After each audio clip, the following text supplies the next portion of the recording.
नमस्कार. स्वागत आहे तुमचं आपल्या यूट्यूब चॅनल सोनाली रेसिपीजमध्ये. तर आजची खास रेसिपी आज आपण बनवणार आहे आंब्याचं खरवस किंवा मँगो खरवस.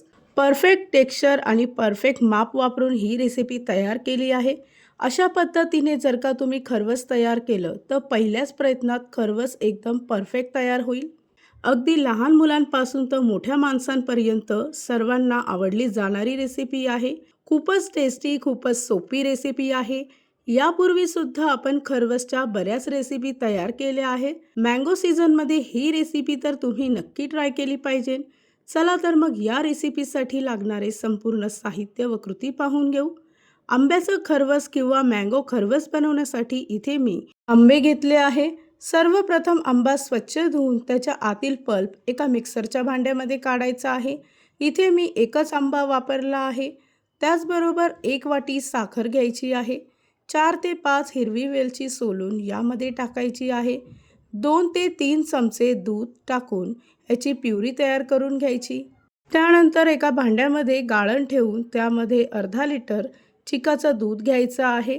सर्वप्रथम दूध गाळून घ्यायचं.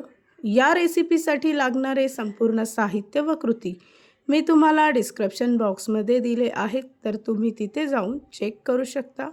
अर्धा लिटर चिकाच्या दुधासाठी इथे मी 1 वाटी साधं दूध घेतलं आहे. त्याचबरोबर तयार केलेली मँगो प्युरी यामध्ये टाकून मिश्रण चांगलं मिक्स करून घ्यायचं आहे. खरवस आकर्षित दिसण्यासाठी इथे मी खाण्याचा पिवळा रंग घेतला आहे. रंग टाकणं पूर्णपणे ऑप्शनल आहे, तुम्ही नाही टाकलं तरीसुद्धा चालेल. व पुन्हा एकदा सर्व मिश्रण व्यवस्थित मिक्स करून घ्यायचं. आता तयार केलेलं मिश्रण वाफवण्यासाठी इथे मी स्टीमरमध्ये केक टीन घेतला आहे. त्यामध्ये तयार केलेलं मिश्रण ओतायचं. त्यावर एक झाकण ठेवायचं आहे. अर्ध्या तासासाठी हाय फ्लेमवर हे मिश्रण वाफवून घ्यायचं आहे. अगदी 30 ते 40 मिनिटांमध्ये खरवस चांगलं परफेक्ट तयार होतं. इथे मी 40 मिनिटासाठी खरवस वाफवून घेतलं आहे. त्यानंतर ते पूर्णपणे थंड करून घ्यायचं. सुरीच्या साहाय्याने त्याच्या आजूबाजूच्या कडा सोडवून घ्यायच्या आहेत आणि सुरीच्या साहाय्याने त्याच्या वड्या पाडायच्या आहेत. तयार केलेलं खरवस एका प्लेटमध्ये काढून ते आवडीप्रमाणे डेकोरेट करून घ्यायचं आहे. त्यानंतर पुन्हा अर्ध्या तासासाठी फ्रीजमध्ये ठेवायचं आहे. त्यामुळे खरवसची चव आणखी वाढते. तयार झाली आहे आजची खास रेसिपी.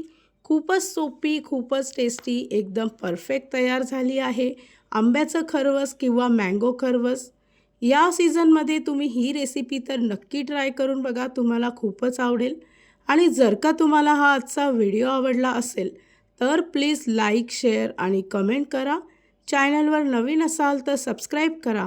सबस्क्राईब केल्यामुळे काय होईल, ज्या वेळेस मी रेसिपीचा नवीन व्हिडिओ अपलोड करेल तर त्याचं नोटिफिकेशन तुमच्या मोबाईलवर येईल.